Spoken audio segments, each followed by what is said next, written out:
ಯೋ ನಮಃ ಹರಿ ಓಂ. ಪ್ರತಿಯೊಬ್ಬರೂ ಕೂಡ ಏಕಾದಶಿ ವ್ರತವನ್ನ ಮಾಡಲೇಬೇಕು. ಅದರೇನು ಕಾಂಪ್ರಮೈಸೇ ಇಲ್ಲ, ಎಲ್ಲರೂ ಕೂಡ ಮಾಡಲೇಬೇಕು. ನಮಗೆ ಫಲ ಎಲ್ಲ ಗೊತ್ತೇ ಇದೆ ಏನಂತ. ಎಲ್ಲಾ ವ್ರತವನ್ನ ಮಾಡೋದು ಒಂದೇ, ಏಕಾದಶಿ ವ್ರತ ಮಾಡೋದು ಒಂದೇ. ಎಲ್ಲಾ ವ್ರತ ಮಾಡಿದಾಗ ಯಾವ ಪುಣ್ಯನೋ ಅದನ್ನು ಸುಲಭವಾಗಿ ಒಂದು ಏಕಾದಶಿ ವ್ರತವನ್ನ ಸರಿಯಾಗಿ ಮಾಡಿದ್ರೆ ಖಂಡಿತ ಅಷ್ಟು ಪುಣ್ಯ ನಮಗೆ ಸಿಗುತ್ತೆ. ಆದ್ರೆ ಒಂದು ಎಚ್ಚರದಲ್ಲಿರ್ಬೇಕು. ಏಕಾದಶಿ ನಾವೆಲ್ಲ ಉಪವಾಸ ಮಾಡ್ತೀವಿ, ಆದ್ರೆ ಅದರ ಸಮರ್ಪಣೆಯನ್ನ ಮಾಡಬೇಕಾದ್ರೆ ಎಚ್ಚರದಿಂದ ನಾವು ಸಮರ್ಪಣೆ ಮಾಡ್ಬೇಕು. ಏನ್ ಮಾಡ್ಬೇಕು? ದ್ವಾದಶಿ ದಿವಸ ನಾವು ಭೋಜನವನ್ನ ಮಾಡ್ತೀವಿ. ಭೋಜನ ಎಲ್ಲ ಮಾಡಾದ್ಮೇಲೆ ತೀರ್ಥವನ್ನು ತಗೊಳ್ತೀವಿ. ತೀರ್ಥ ತಗೊಂಡಾದ್ಮೇಲೆ ತಪ್ಪದೇ ಈ ಶ್ಲೋಕವನ್ನ ಹೇಳಲೇಬೇಕು. ಹೇಳ್ಕೊಂಡು ಕೃಷ್ಣಾರ್ಪಣ ಅನ್ಬೇಕು. ಅದ್ ಯಾವ ಶ್ಲೋಕ ಅಂತ ಗಮನ ಇಟ್ಟು ಕೇಳಿ.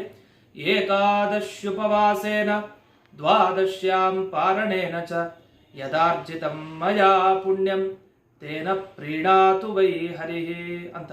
ಅಂದ್ರೆ ಏಕಾದಶಿ ಉಪವಾಸ ಮಾಡಿ ದ್ವಾದಶಿ ಪಾರಣೆ ಮಾಡಿದ್ರಿಂದ ಏನು ಫಲನೋ ಅಂತ, ಅದರಿಂದ ಏನು ಪುಣ್ಯವನ್ನು ನಾನು ಪಡೆದಿದ್ನೋ ಅದೆಲ್ಲವನ್ನು ಭಗವಂತನಿಗೆ ಅರ್ಪಣೆ ಮಾಡ್ತಾ ಇದ್ದೀನಿ ಅಂತ ಒಂದು ಉದ್ಧರಣೆ ನೀರನ್ನು ತಗೊಂಡು ಅರ್ಘ್ಯ ಪಾತ್ರೆಗೆ ಬಿಡಬೇಕು. ಆಗ ಸಂಪೂರ್ಣ ಫಲ ಅಂತ ಎಲ್ಲರೂ ಕೂಡ ಅವಶ್ಯವಾಗಿ ಇದನ್ನ ಆಚರಿಸಿ ಅಂತ ಈ ಮುಖಾಂತರ ನಿವೇದನೆ ಮಾಡ್ತಾ ಇದ್ದೀನಿ.